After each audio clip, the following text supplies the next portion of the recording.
In this video, we will going to learn chapter number 3, class 9, subject science. The name of third number chapter is Atom and Molecules. Now, let's talk about the topic that we are going to learn in this chapter. First of all, we see about the introduction part.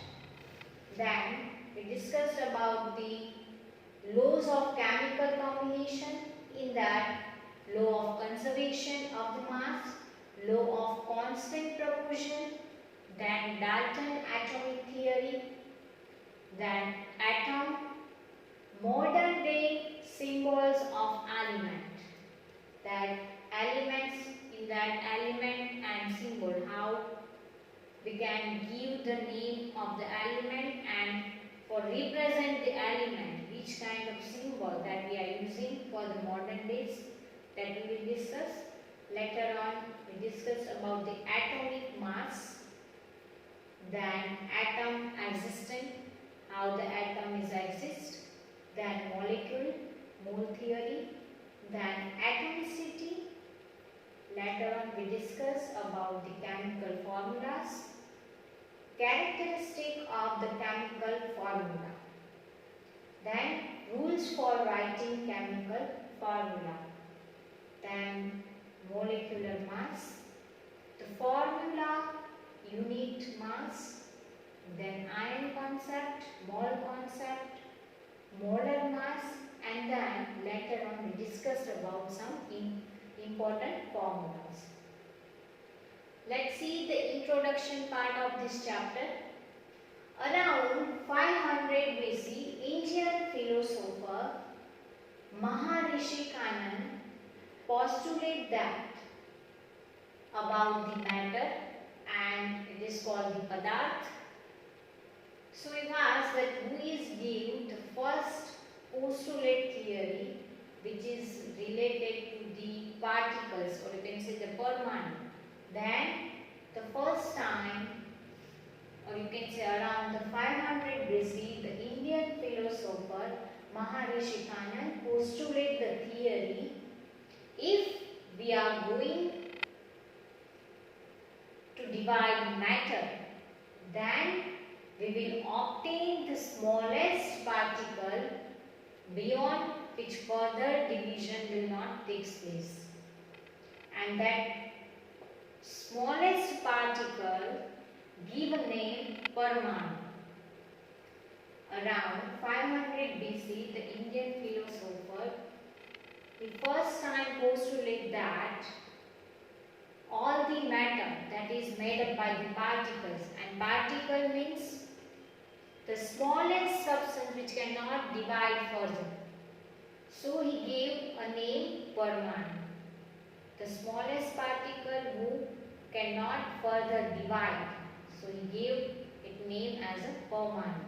So around 500 BC, the Indian philosopher Maharishi Kanan postulate the theory, if we are going to divide matter, it is also known as a Padarth, we will obtain smallest particle beyond which further division can't be possible, and which is known as a Parmanu.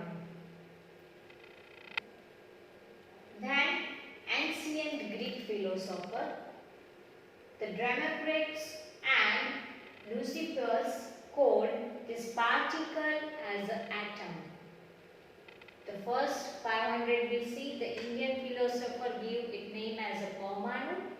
Then later on, the ancient Greek philosopher Democritus and Leucippus called this particle as an atom. Then later on, the Antony Lavoisier, the foundation of the chemical science by establishing the two important laws of chemical combination. The Antony Lavoisier laid the foundation of the chemical science by establishing a two important law which is related to chemical combination process. Which kind of that two law? The first one, that the law of chemical combination. So according to that law, This law established after the experiment by the Lavoisier and Joseph L. Proust. He said that the chemical reaction between the two or more than two substances that give rise into the product which is governed by the certain law, and that law is known as the law of combination. Who gave the first time the law of combination? Then the answer is the Joseph Proust and Lavoisier, who gave the first time the law of chemical combination. So the chemical reaction, whenever the chemical reaction takes place, the new product is arise. So which kind of product is formed? That is governed by the certain law. So that law is known as a chemical combination. The chemical reaction between two or more than two substances give rise to product which is governed by certain laws that calls the law chemical combination, law of chemical combination. Let's see. There are certain law of chemical combination are given over here. The first one, that the law of conservation of mass. The second, that is of law of constant proportion. The third, that is of law of multiple proportion. The fourth one, that the law of reciprocal proportion. The next one, that the Gay-Lussac law of combination volume. So last three laws that we will study in higher class, but right now we will study about these two laws. The first one, that the law of conservation of mass, and the second one, that the law of constant proportion. Let's revise more time from the introduction part. Around the 500 BC, the Indian philosopher Maharishi Manan postulated that the matter we will obtain the metal. If we are dividing the metal, then we will obtain the smallest particle beyond which we cannot further divide it, and that particle is known as a permane. And then after the ancient Greek philosopher came, he gave that particle name as an atom. Then Anthony Lavoisier laid, and some Joseph and other scientists who give the law of chemical combination. So the Anthony Lavoisier laid the foundation of the chemical science by establishing the two important law of the chemical combination. So law of chemical combination means this is the law established after the experiment by the Lavoisier and Joseph Proust. Why this law is required? So the chemical reaction between the one or two substances, then it is converted into the product. But which is all the process, means the chemical process, or you can say the chemical reaction by which the reactant is turned into the product. This all the process is governed by some of the law. So that law is known as a chemical combination law. The chemical reaction between two or more than two substances give rise to product which is governed by the certain law called the laws of chemical combination. Here you can see the law of chemical combination. There are total 5 laws are there. The first law, that is of law of conservation of mass. The second one, that is of law of constant proportion. Third one, that is law of multiple proportion. Fourth one, that is of law of reciprocal proportion. And the last one, that is the Gay-Lussac law of combination volume.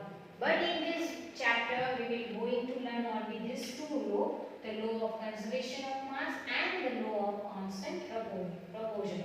These all the remaining three that we will study in the higher class.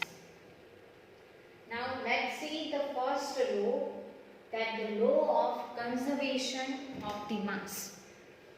This is the same like a law of energy conservation, that we cannot generate, we cannot destroy the energy, the total amount of energy will be constant, same like this law is that. Let's see the law of conservation of mass. So during the chemical reaction, the total mass of reactant means who are going to react with each other in the chemical reaction, that is known as a reactant. So during a chemical reaction, the total mass of the reactant's mass is known as a mass of reactant.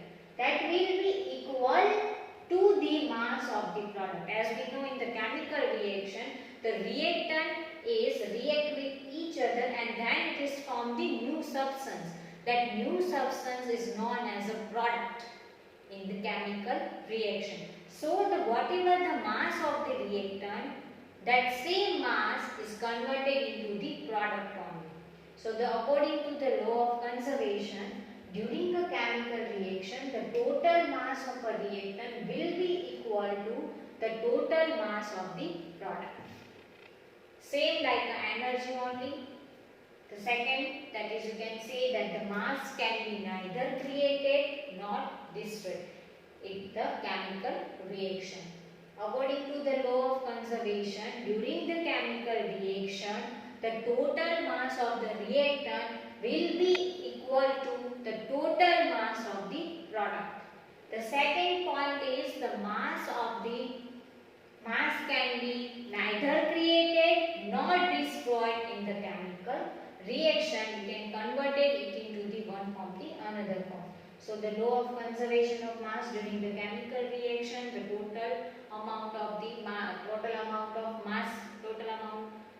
mass of the reactant is equal to the total mass of the product. And the second point, that the mass cannot be created or destroyed in the chemical reaction. Here the example is given as we discussed in the law of conservation. Suppose in this chemical reaction, the A is a reactant, B is also reactant. These both reactant are react with each other. So this AB is become a reactant. After this reaction between the A and B, the new product is formed, that is of AB. A reactant, B reactant, this both the reactant is react with each other and form the AB product. So here the mass of the A plus mass of the B is equal to the mass of the AB. That means the mass of the reactant, total mass of the reactant means the mass of A plus mass of B. The total mass of the reactant is equal to the total mass of the product. Means this mass of A plus mass of B is equal to the mass of AB. Now let's discuss the second law of constant proportion. Second law is the law of constant proportion. The first law, that is of the law of conservation of the mass. In that during a chemical reaction, the total mass of the reactant will be equal to the total mass of the product. And the second point, that mass cannot be created nor destroyed in the chemical reaction. Then you have to write down the example. In that you can write down the example of chemical reaction A between the reactant A and B. So we get the product AB. So the mass of A plus mass of B is equal to the mass of AB according to the law of conservation of the mass. The second law, that is of law of constant proportion. So in this law, during the chemical reaction, the compound always contain the same element present in definite proportion by the mass irrespective of that source. The law of constant proportion, according to that, in the chemical reaction, the compound always contain the same element present in definite proportion by the mass irrespective of their source. According to law of conservation, during the chemical reaction, whatever the compound is there, in that the element is present. So that element has combined with each other in definite proportion only. And this element have that fixed mass. So in the chemical reaction, the compound always contain the same element present in definite proportion by the mass irrespective of their sources. It was given by the Lavoisier. Let's see the example so you can understand this law of mass law of you can say the constant proportion. Here the example, and it is given by the Lavoisier. Let's see the example part. For example, water is there. That means the H2O. So 18 gram of H2O is equal to the 2 gram of hydrogen plus 16 gram of oxygen. How it is occur? So here we have to first of all write down the mass of hydrogen. Mass of hydrogen. And the mass of oxygen. The total mass of H2O it become 18. How it become? There is 2 gram of hydrogen. Why 2? Here 2 is there, and the atomic number of hydrogen, the mass of the hydrogen is 1, but here 1 2s are 2. That is become a 2. And for the oxygen it possesses 16 gram mass. So the plus 16 gram of oxygen. So the total H2O it has an 18 gram of H2O. So this 18 gram H2O is equal to the mass of the hydrogen divided by the mass of the oxygen. As we know, the mass of the hydrogen is a 2 and the mass of the oxygen it is a 16. So we get the 1:8 proportion, means 1 by 8. Same like for the next 36 gram of H2O. So in that what happened? The 4 gram of hydrogen is there plus 32 gram of oxygen is there. It is in 1:8 proportion. So the mass of the hydrogen divided by mass of the oxygen. Again we get the ratio same, 1:8. 1 divided by 8. Suppose we are taking the 9 gram of hydrogen. So in such a case we have to take the 1 gram of hydrogen and the 8 gram of oxygen. So again we get the 1 by 8 ratio. So this verify the law of constant. So the proportion as the ratio of the mass of hydrogen to the oxygen that become always same as we get over here 1 by 8, 1 by 8, 1 by 8. So the second law, that is of law of constant proportion. In the chemical reaction, the compound that always contain the same element present in a definite proportion by the mass irrespective of their sources. So, and this law is given by the Lavoisier, and here your example is that 18 gram. In first case we are taking 18 gram of hydrogen. So the 2 gram of hydrogen and 16 gram of oxygen. So the ratio, that is mass of hydrogen divided by mass of oxygen. So it become a 2:16. So 1:8 that we ratio that we get. Then if you are doubling of this gram of water, means the 36 gram of water, then the hydrogen that become a 4 and the oxygen weight it become a 32.